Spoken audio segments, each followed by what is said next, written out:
Qurban Bayramı yaxınlaşdıqca aidiyyatı qurumlar tərəfindən bayrama hazırlıq prosesi də gücləndirilir. Artıq bölgələrlə yanaşı paytaxtda da fəaliyyət göstərəcək satış və kəsim məntəqələri də əvvəlcədən müəyyən edilib.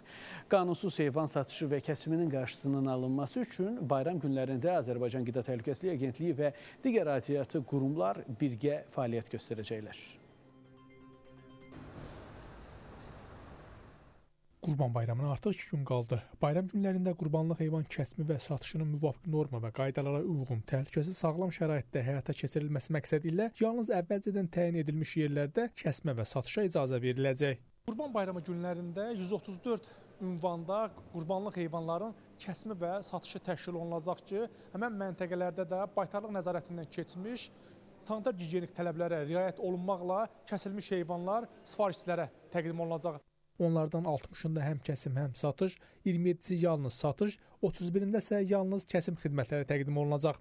Hazırda biz həmən məntəqələrdən birindəyik. Artıq Qurban Bayramına bir neçə gün qalmasına baxmayaraq sifarişlərin verilməsinə başlanılıb. Heyvanların isə kəsimi bu formada həyata keçirilir. Tövlükdə kəsim gücü təqribən 10 min baş heyvanı əhatə eləyir.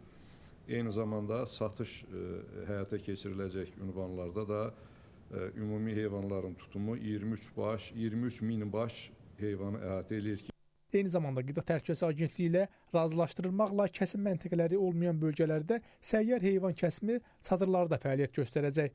Bu məntəqələr işğaldan azad olunmuş rayonlarda, Naxçıvan və paytaxtda bir sıra ünvanlarda yaradılacaq. Bundan başqa əvvəlki illərdə olduğu kimi iri ticarət şəbəkələri də satış prosesinə cəlb olunacaq.